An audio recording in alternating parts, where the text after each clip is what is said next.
ಮಾಜಿ CM HDK ಹೃದಯ ಶಸ್ತ್ರಚಿಕಿತ್ಸೆ ಯಶಸ್ವಿಯಾಗಿದೆ. ಚೆನ್ನೈನ ಅಪೋಲೋ ಆಸ್ಪತ್ರೆಯಲ್ಲಿ ಎಚ್ಡಿಕೆಗೆ ಶಸ್ತ್ರಚಿಕಿತ್ಸೆಯನ್ನ ಮಾಡಲಾಗಿದೆ. ಯಶಸ್ವಿಯಾಗಿದೆ ಈ ಒಂದು ಶಸ್ತ್ರಚಿಕಿತ್ಸೆ ಅನ್ನುವಂಥದ್ದು ಗೊತ್ತಾಗ್ತಾ ಇದೆ. ಬೆಳಗ್ಗೆ ಸುಮಾರು 6:30ರಿಂದ 10:30ರವರೆಗೆ ಈ ಒಂದು ಶಸ್ತ್ರಚಿಕಿತ್ಸೆಯನ್ನ ಮಾಡಲಾಗಿದೆ. ಖ್ಯಾತ ಹೃದ್ರೋಗ ತಜ್ಞ ಡಾಕ್ಟರ್ ಸಾಹಿ ಸತೀಶ್ ಅವರ ನೇತೃತ್ವದ ತಂಡದಿಂದ ಶಸ್ತ್ರಚಿಕಿತ್ಸೆಯನ್ನ ಮಾಡಲಾಗಿದೆ.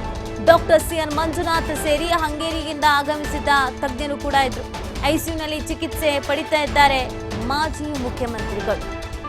ಮಾಜಿ ಸಿಎಂ ಎಚ್ಡಿಕೆ ಹೃದಯ ಶಸ್ತ್ರಚಿಕಿತ್ಸೆ ಯಶಸ್ವಿಯಾಗಿದೆ.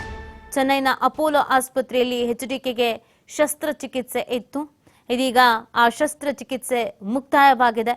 ಬೆಳಗ್ಗೆ ಸುಮಾರು 6:30ರಿಂದ ಬೆಳಗ್ಗೆ 10:30ರವರೆಗೆ ಈ ಶಸ್ತ್ರಚಿಕಿತ್ಸೆಯನ್ನ ನೆರವೇರಿಸಲಾಗಿದೆ.